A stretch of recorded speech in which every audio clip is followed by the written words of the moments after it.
So my name is Taz. I run a website called Handheld Hollywood. Started the site back in 2009.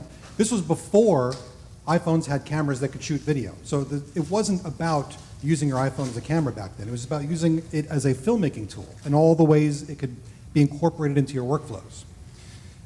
So because of the success of the site, I wrote a book on the same subject. This is all about writing, making films with iPhones and iPads and all the different apps and accessories.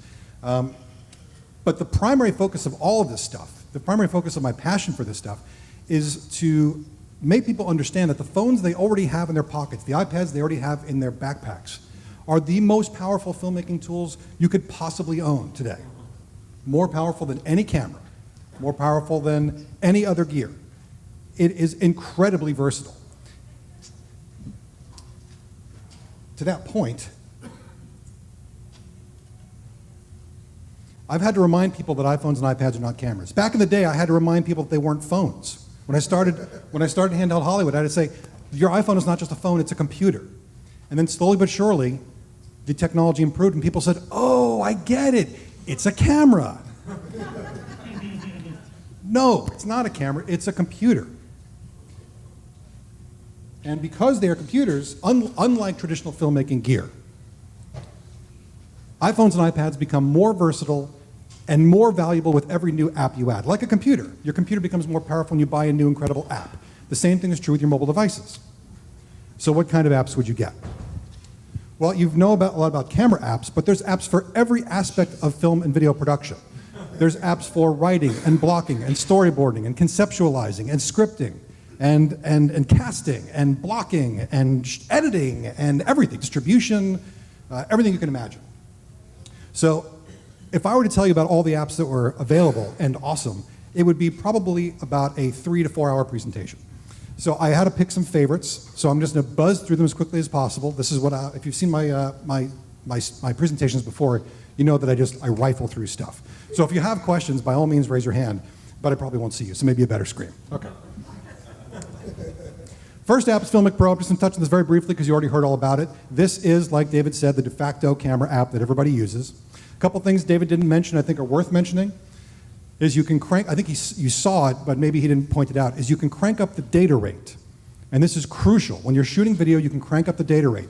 It defaults, I think, at 50 for 4K, 50 megabits a second. If you take that footage directly out of the camera and you put it in something like DaVinci Resolve and you start playing with color correction, the picture is going to fall apart. You're going to see all the blocky JPEG artifacts. It's not going to look very nice. So by cranking up the data rate, you get a better picture. You get more data for each frame, which allows you to then manipulate it more in post with greater flexibility and freedom, and it's still going to look great. And that article that he pointed out, that you should definitely check out, it's a great article. That's what that filmmaker did. He cranked it all the way up to its maximum data rate. So each frame was getting the best chance to look great. Another feature worth mentioning is all of the settings, all the primary settings like focus and white balance and exposure. Not only can those all be manually set, but you can actually set preset points that you can then animate between, which means that you can do things like rack focusing. So you can set one focal distance here, one focal distance here, touch a button, and it will smoothly, based on the speed you set, go to that other focal distance, other focus plane. And you can do that with exposure and even white balance, which is amazing because you might be shooting something where you're walking from outside to inside. It's a whole different color temperature. So when you're walking inside, so you can have your color temperature set for outside, color temperature set for inside, and as you're walking inside, you tap the button and it animates between the two. These are the sort of, you're digging deep when you go to these kind of features, but it's worth knowing that they're out there. And now, while Filmic Pro is the de facto app, it's not the only one. There are plenty of other good camera apps out there, and I like to stay on top of them because usually when they come out, they're competing directly with Filmic Pro, which means they have to come up with something really clever. So most of the new camera apps that come out have one or two very clever features. Fact of the matter is, Filmic Pro will get it eventually. So most new camera apps tend to fall by the wayside if you have stuck around for a while. But I like the fact is they're all cheap. You know, $17 camera app that adds new features, totally worth getting. Here's some of the features that it has. It has focus peaking. Focus peaking is when you're adjusting your focus. See those green lines that suddenly appear? That's a feature from professional cameras. That shows you when you're in focus. This is false color display. This basically puts the luminance values of your image into a color display so it's easier to know when things are blowing out, when things are too dark. You might be used to zebras on a camera. This is like zebras on steroids. So it's a great feature to have. Plus I love the vector scope and the waveform monitor.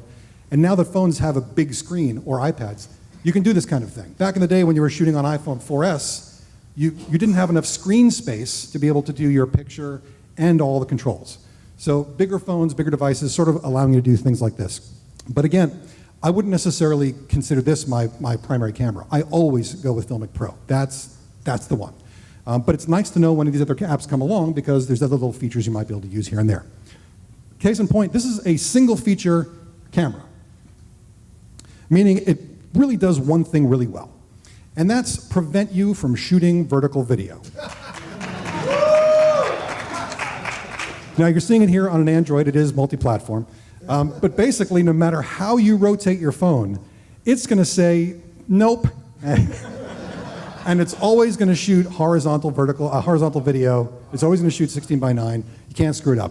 When I have people shooting video for me, sending it in, like if you have friends who are all jumping in on a wedding video and you need to get video from all the bridesmaids and all the groomsmen, tell them to use this camera because it will save your butt and you won't get tons of vertical video.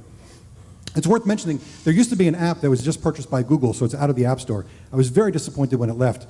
It was called Crop on the Fly. And what it did was, if someone sent you a vertical video, you could play it back in this app. And while it's playing, you'd move up and down a 16:9 frame and basically recapture your movie within this frame. And then it would output that recaptured animated frame size. Brilliant app, went away. On the drive over here, I found out that it actually still exists. It was re-released by the same company that was bought by Google, but then cropped up as another name. So it sort of had a second life. Let me see if I can, if I have the name here.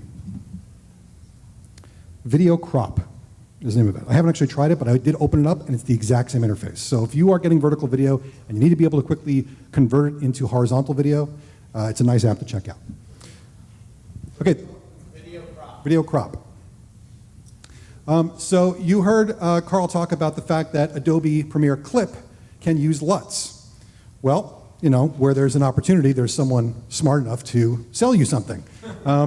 This filmmaker created a package of LUTs specifically designed for iPhone footage. And while that sounds crazy, I bought it and I think it rocks. I think it's awesome. He did some really nice, beautiful LUTs specifically for iPhone shooting. And it's cheap, it's $2.60. It's called iPhone LUTs, and there's the URL. You can track him down, Daniel Peters. They're LUTs. They're basically color preset files. So you can bring them into Adobe Premiere Clip and apply them to the clips to get color grades. Okay.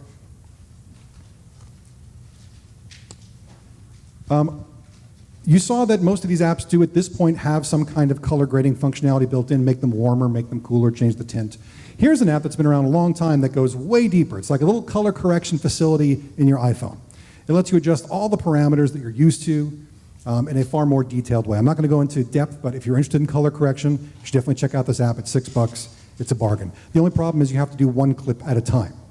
Because you're not working with a video editor, there's no timeline, so you import one clip, you make the adjustment, you export it. You import one clip, make the adjustment, export it. Speaking of color, I think it's worth pointing out that your phone is a computer. Did I mention that? That means you don't have to use filmmaking apps for filmmaking. You can use any app you want for filmmaking. Here's a case where this company released an application that's designed to take photographs and make them look like they were painted.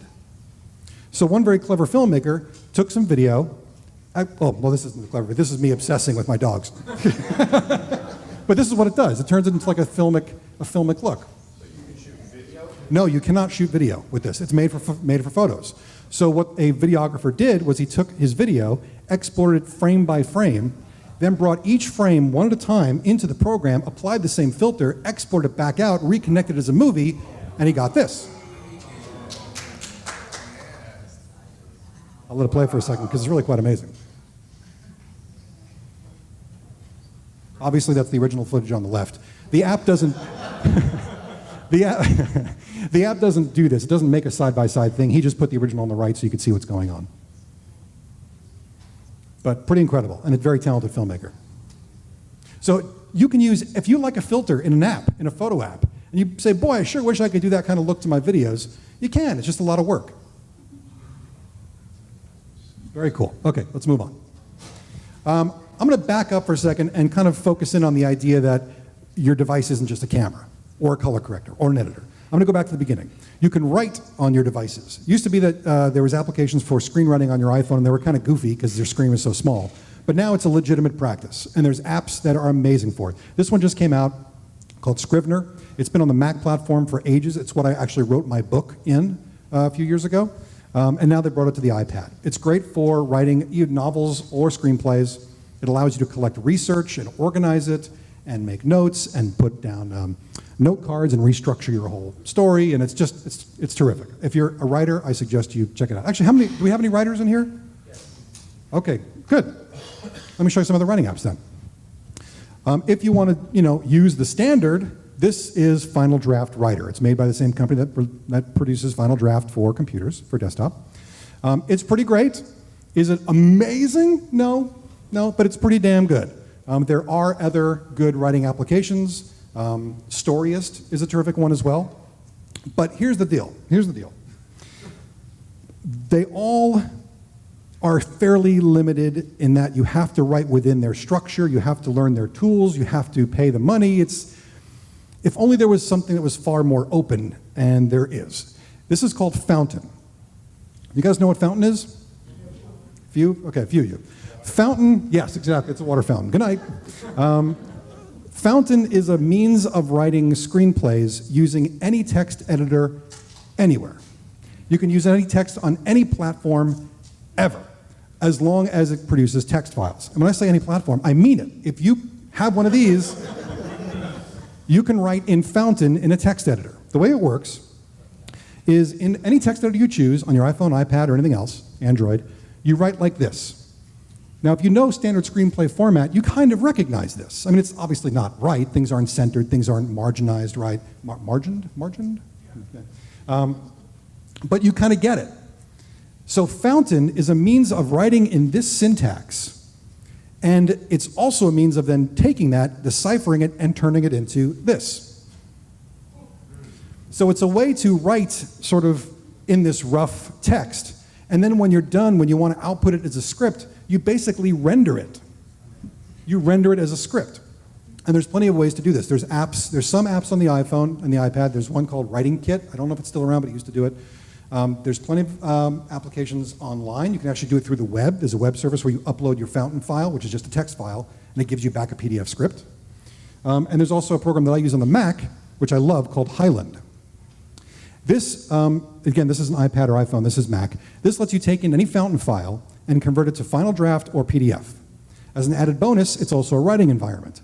And as an added bonus, it can also import Final Draft and PDF and convert them into Fountain.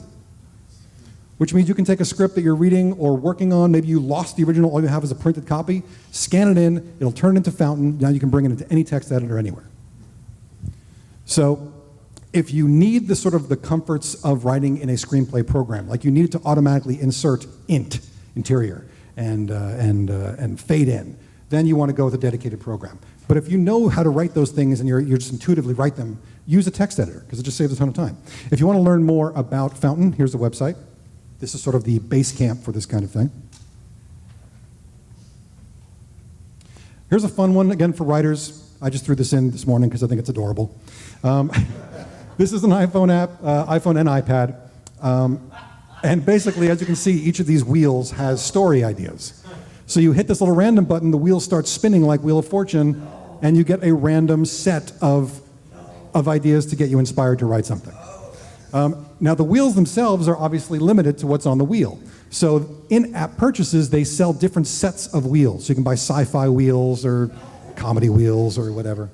You can customize your own, too. Can you?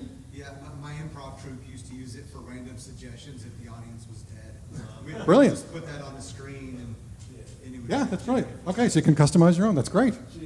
You got to be pretty creative to come up with a whole wheel, though. I'd have like 4 things on it. If you need names for your characters super quick, one more really dumb one, and then we'll move on. This is name dice. You tap the screen, dice roll, and suddenly you have a new name. Moving on. Tell it what kind of name you want. Nope, there's no settings, there's no preferences, there's screen, there's you, and there's a name, and that's pretty much it. Do you have that on your phone, Taz? I do have it on the phone. Yeah. This one, now we're getting into the serious stuff. This is a real-time 3D storyboarding application for iPhone and iPad. You can actually build complex storyboards using its library of characters and lights and props and backgrounds. You can light your scene. You can define actions, like your actors can walk or chew gum or talk on the phone or get angry or hold a gun. You can animate everything, the cars, the atmosphere. You can make it snow. You can change the weather. Then it renders out, and then you can build one scene after the next, and then you can play the entire thing, all your scenes in a row. So you've built an entire 3D storyboard. It's an amazing app. Like any of these sort of pre-canned things where you have like this many actors and this many actions, you're going to find it limited. At some point, you're not going to be able to do something you want to do. But for the rest of the time, it's freaking awesome. And you use it. I use it, yes. Honestly, I use this more. Do you have a question? Does that interface with animation software? No, it's its own animation software built in. It's a little clunky. There's a key. There's a let's see if I can get back there. There's a timeline at the bottom. Where is it? Can you see it here? Can't be finding characters' names or There's a limitation to what you can do, but again, it's typically storyboarding doesn't get that crazy anyway. If you just want someone generally angry, you can do that, but you can't have them go from happy to angry, that kind of thing. But there's a timeline down the bottom. Basically, you tap on any one object. You can then set keyframes for that object. Okay, so this one I use more often. Now we're getting kind of heavy-duty pro stuff. This is called Shot Designer. Does anybody here use overhead diagrams? A few of you. Okay. Overhead diagrams are basically storyboards without pre-visualization. They allow you to block camera and actor movements using an overhead diagram of your set. And the reason this is good is because you can do it fast. This is good if you already know how to direct. You already kind of know the shots you like and want. You know that when you get there with a camera, you're going to be able to shoot. But holy cow, they've given you 10 minutes to block the whole scene. How do you do that? That's when this app comes in. Basically, and if I have time at the end, I'll demonstrate it, but I doubt I will. Basically, you put objects down on the playing field here, and you can animate them and connect them, and you can build complex camera diagrams where the cameras actually animate and move around, the actors move around from position to position, and it actually creates a shot list for you as you go. And the beautiful thing about it is if you suddenly decide, you know what, this actor walking this way isn't quite right, so you tap on the actor and you move him around, everything kind of goes with it. So if you have a camera on a track, the track moves with it. If you have an axis line between two actors and you have a set of over-the-shoulder camera angles, matching set of over the shoulders, and you move one of the actors, the cameras move with it. It's amazing. It's absolutely amazing. free or? No, that one is, well, it's actually free to use on a single diagram. So you can try it out, use it to your heart's content, but you can't, I don't know if you can save them. I think you can, but you certainly can't make more than one. This one is fun too. This one is called Magic Plan. This is basically allowing you to make a floor plan. So when you get to a new location, you want to remember the measurements and the layout so you know how to block it and plan it when you get home and get back to your office. Quickly pull out this app, point into in all the corners of the room, indicate when it's a door or not, and you just kind of go around, bap, bap, bap, bap, bap, bap, bap. And when it's done, it gives you a floor plan. That's crazy. Yeah. Yes, it is. What? Now the crazy, if you want to get bananas, you take this and you bring it into Shot Designer as your background, and now you're actually blocking cameras and actors on the layout of the room. Are you taking those Bananas. measurements, or is it? Say again? Are you taking all those measurements? No. Here's an example of what I was just talking about. So here's a floor plan that I made and dropped it in there. That one does there's a learning curve with that one. I don't want to make it sound like it's, doop, doop, doop, you're done. There's a learning curve when you have to get the floor plans out of one app and bring them into another. It's not made to do that, so you have to do a little, chicanery. This is a great one too. This is called Artemis Director's Viewfinder. And this allows you to replace a traditional director's viewfinder, which is that glass that directors walk around with on set to try to line up their shots. This allows you to do the same thing. You can tell it what camera you have, what lenses you have in your package, and it will replicate the accurate framing of those cameras. It won't give you depth of field, obviously, because it's not a hardware change. It's just the same camera built into the iPhone. But it will give you those borders indicating the lenses you have. So standing in this position, I can tell that that 85 millimeter lens is going to capture just the kind of corner of the chimp's elbow there. And you can actually zoom into each of your lenses as well. I don't have time to show you the craziness of the whole thing, but it's crazy. Real quick, I'm going to fly past this one because I've been talking about this one for about 6 years already. Movie Slate is awesome. Okay, moving on. Movie Slate allows you to, while you're on set, capture metadata for your show. You can use it as your slate, as most people do. Everything that your camera assistant or you has put into the slate can then be exported and brought into your nonlinear editor and connected with your footage. So if you're marking this as a good take, from scene 3, take 2, that will show up on the clip when you bring it into the nonlinear editor. So all the assistant editor work is done on the set, more or less. It's got its limitations and its flaws. It also works with multi-camera, by the way. This is what the log, when you get done with a shot, you can edit the log within the app before you export the whole thing. Sound crews tend to have a problem with the app because the sound isn't loud enough when you hold the iPad up. So that's why this company made the T-Slate. The T-Slate is a traditional slate you can use as a traditional slate, but you can actually put your iPad into it. And the app recognizes the motion and the sound of the clap. So when you clap the sticks, the actual loud sticks that the sound department says, yay, loud sticks, the application also and takes the information as if you had just clapped it on the app as well.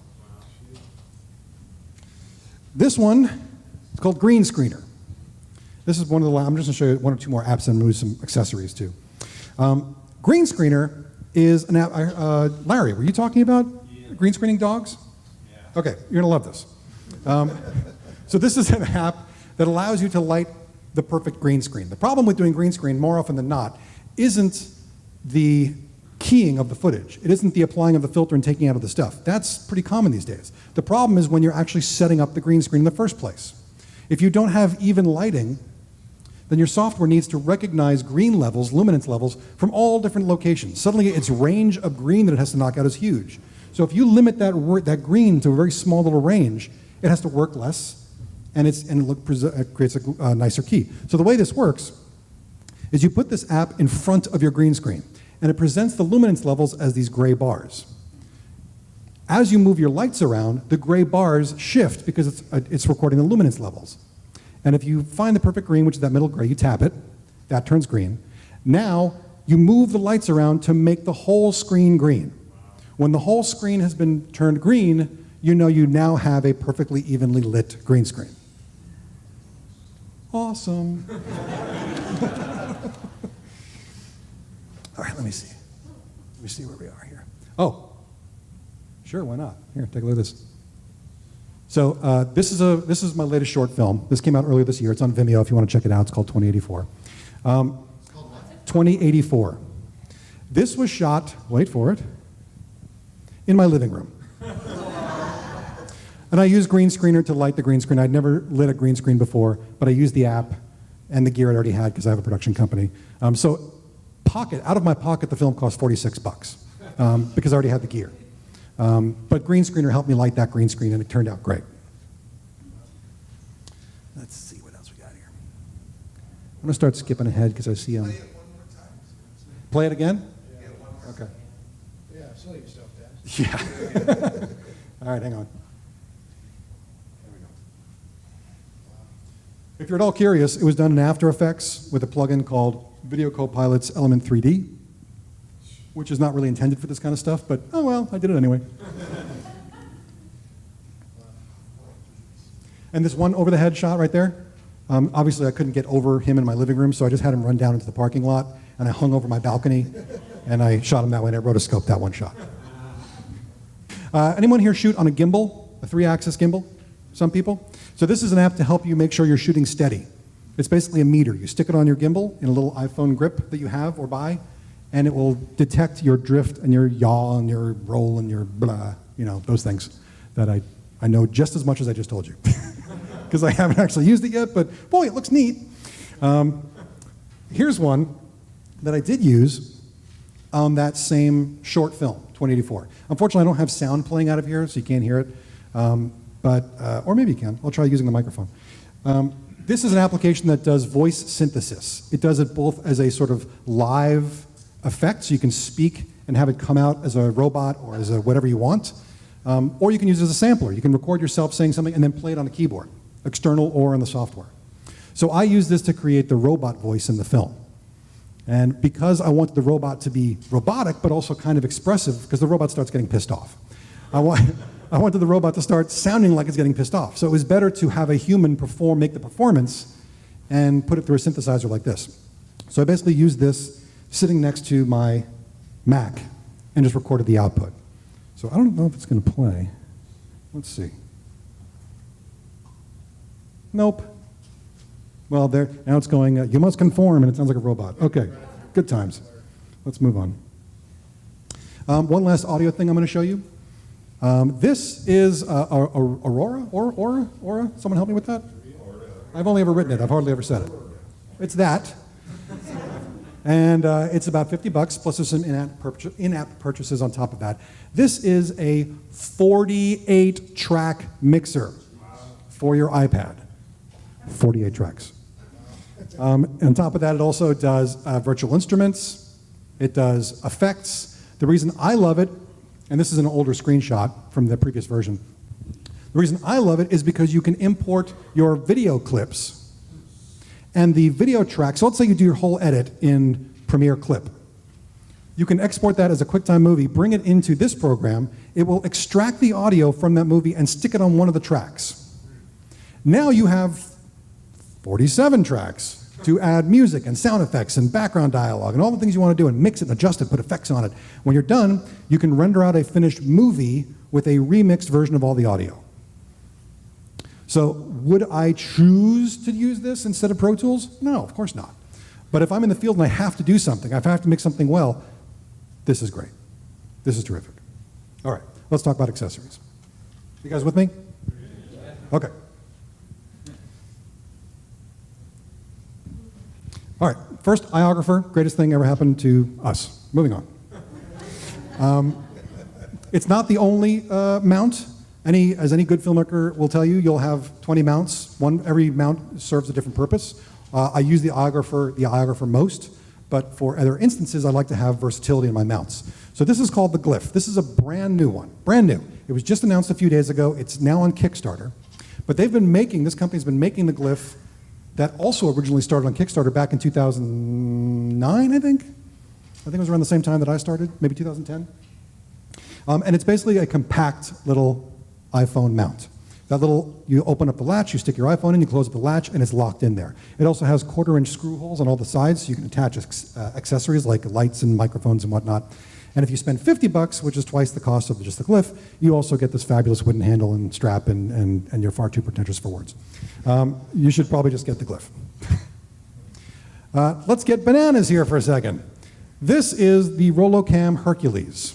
This was another Kickstarter thing that got funded and is now being made, and you can now purchase this. It is a tiny, tiny, tiny little self-contained dolly. And it's made for tiny cameras, like a DSLR or an iPhone.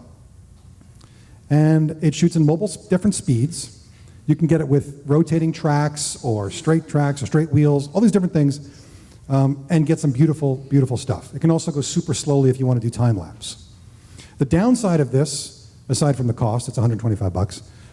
The downside of this is people that have started using them, because it just came out, people that have started using them complain that it's very loud, and they complain that it's a little difficult to get the perfect balance. That might be just with heavier cameras like DSLRs. Maybe iPhones are easier. I haven't got my hands on this yet. I'm excited to try it. But if you need to do little dolly moves in tight, contained spaces, you only want to have just enough equipment for your backpack, this is a neat option right here. Gimbals, we talked about gimbals. There are a number of 3-axis gimbals now for iPhones. This is basically a motorized grip that compensates for your movement and jitteriness. So as you're walking around, I'll show you this video. So this is it being balanced, and all these gimbals kind of work the same way. And then once you turn it on, because it is powered, drives a little motor, it compensates, for every move you make, it does the opposite move.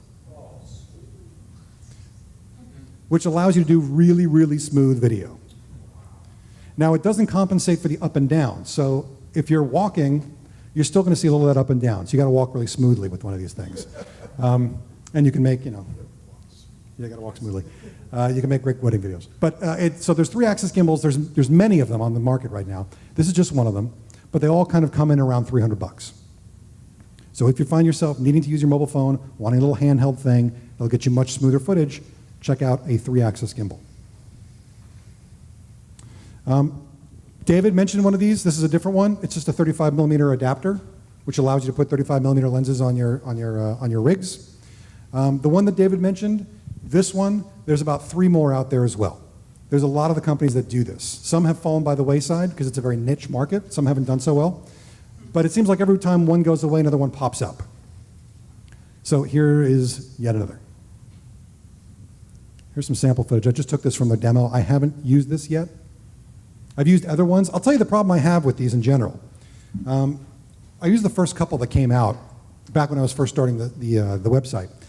While you get fabulous looking footage, if you're dealing with any kind of low light situation, as David had mentioned, you're actually going to see the grain of the glass inside the adapter. The way these things work is the light comes in and hits a piece of frosted glass that sits inside the adapter. Then your iPhone shoots that from the other side and just records this little tiny piece of glass, this little piece of frosted glass. On professional 35mm adapters for video cameras that have existed long ago, that piece of glass is on a motor and it goes and it vibrates really fast. And it does this to hide the grain so you don't see it. But on these cheaper adapters, the grain, it's just sitting there. So if you see it, you start to see it everywhere. All of a sudden you see this grain pattern everywhere because you know what that frosted glass looks like. So that's the problem I have with these things. They're great for some things, but I wouldn't necessarily make this your main shooting method because it does have some drawbacks, and those drawbacks come out when you don't want them to. This is awesomeness. I've spent a lot of time talking about teleprompters for iPads. I've brought them around to shows, and they're big honking things in big cases. And in most cases, they're awesome. But when you have to move quick or when you're doing walk and talks and you need to carry light equipment, you got to get yourself one of these. So this is it. This is the Parrot teleprompter. It's $100, and it slides on. It slides onto your lens. There's a little lens ring right here, attaches to your lens. This just slides on. So it's just the weight of this. And then you use your phone.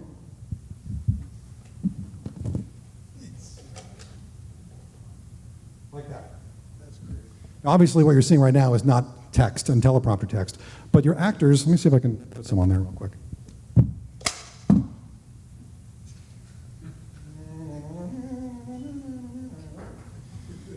Okay.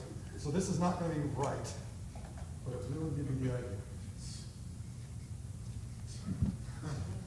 So the app I'm using, I didn't have time to set the settings, but I would flip the text, I would make it a little smaller.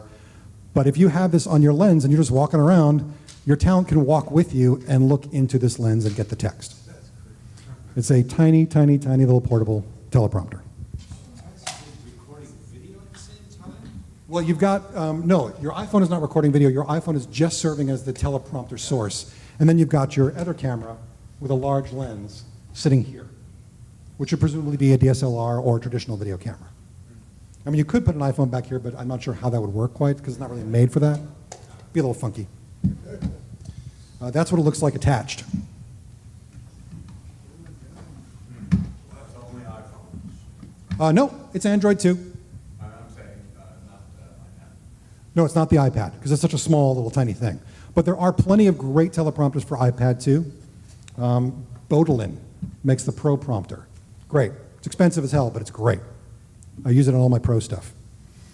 This one I was hoping to have with me. How am I doing on time? Let's see, 7 minutes. Okay. This one I was hoping to have with me, unfortunately didn't come in time for the show. This is a little adapter. You see it here on the left-hand side. This is a little adapter that you clip onto the edge of your iPhone, or iPad, I think, or Android, if the app is there, and it turns your device into a light meter. It's basically giving you that same frosted dome that light meters have. You see a traditional light meter over there on the right-hand side. In the middle, you see an earlier model for an earlier phone, clipped on. And this is the one they're selling now. It's called the Luxy for All, I believe is the full name. Luxy for All. And it costs 30 bucks. It's a little clip-on piece of plastic. Drop it on the side of your phone, and then you have a light meter. And if you're going to do that, this is the app you want to use with it. It's called Cinemeter 2. There's plenty of light meter apps in the App Store.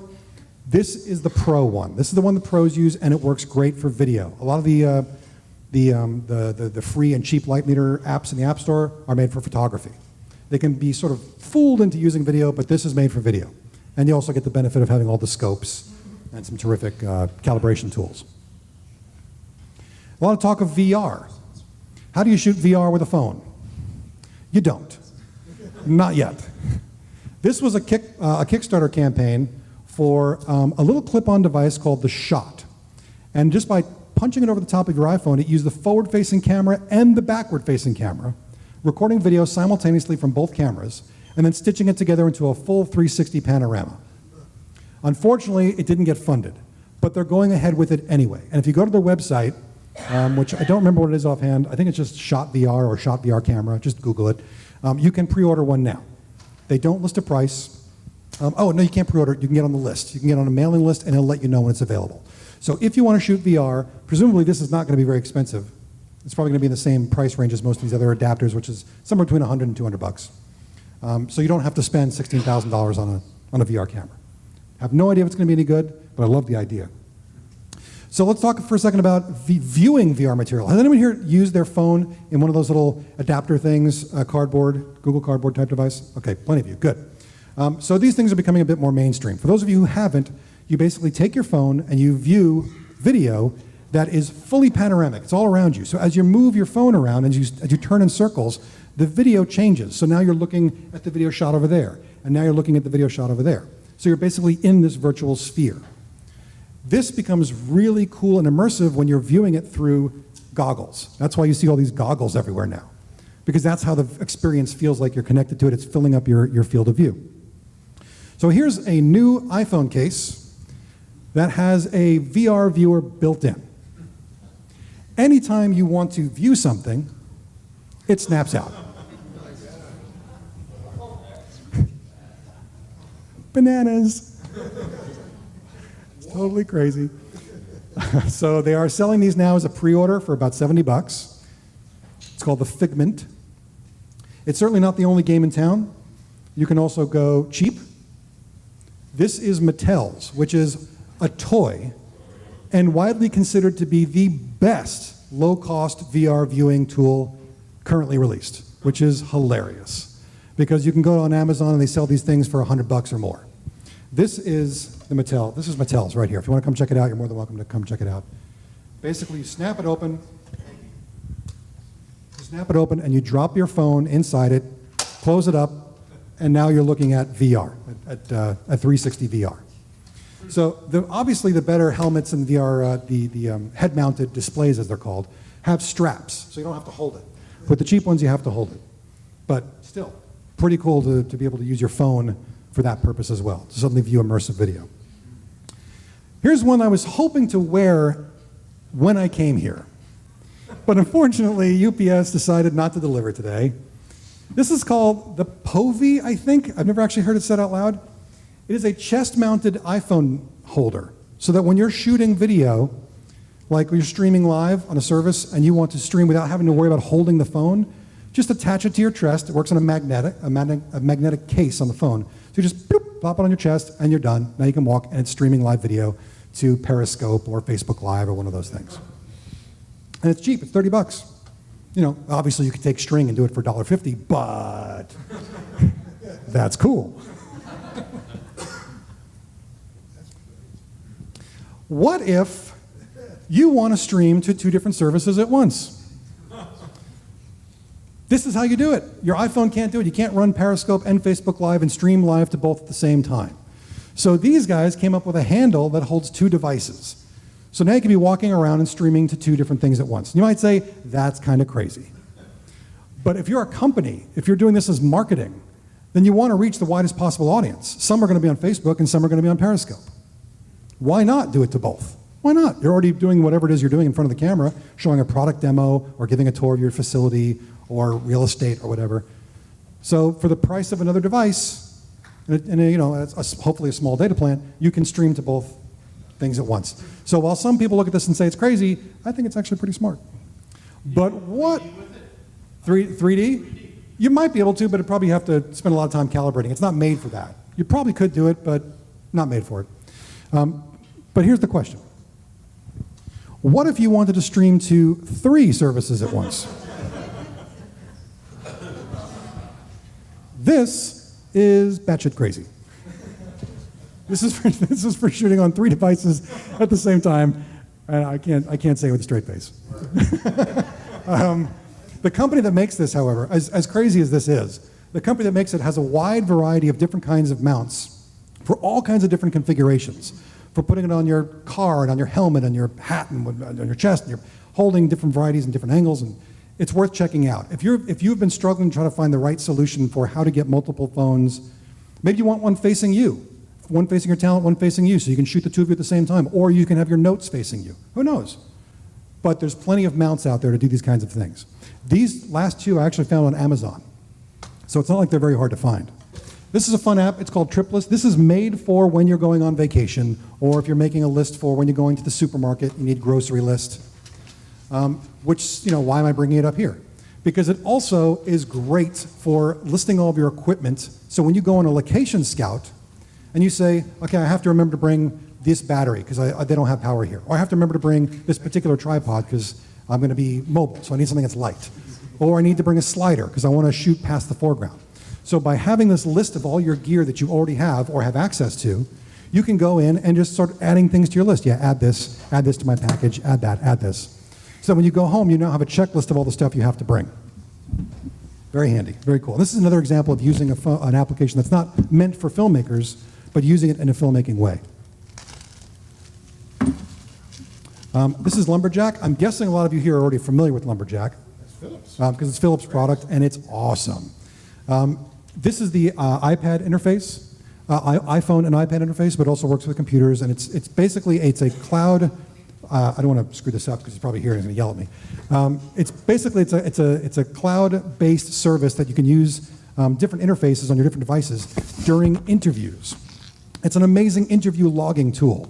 So if you know you're having an interview with someone and you know the kind of material you're going to cover, you can set up keywords. I know he's going to talk at some point about his mom. I know at some point he's going to talk about growing up on the East Coast. I know he's going to talk about cooking with the best chefs in the world. So as you're interviewing, you just tap these keywords. And every time you tap the keyword, that portion of video is going to be marked as having that content. So you're basically building an entire log as you go. So when he's talking about the East Coast, you tap the East Coast button. When he's done talking about the East Coast, you tap it again. And then when all this information is then brought into Final Cut Pro 10 with all the footage and it all is brought together, all of a sudden you're going to have a whole list of keywords that's already been organized. So all the times that all your subjects talk about baking, boom, they're in one keyword collection, baking. It's all there organized already for you. And it does a lot of other great stuff too. If you do a lot of interviewing, check out Lumberjack. And you know what, I think I'm going to wrap it up there. If you need to get a hold of me, here's me on Twitter, both me personally and Handheld Hollywood. There's the URLs for me. I don't have business cards, just find me here, find me on one of these. That's personal website and Handheld Hollywood, which is the site that I talk about all this stuff. So please thank Taz Goldstein. Thanks everybody, thank you.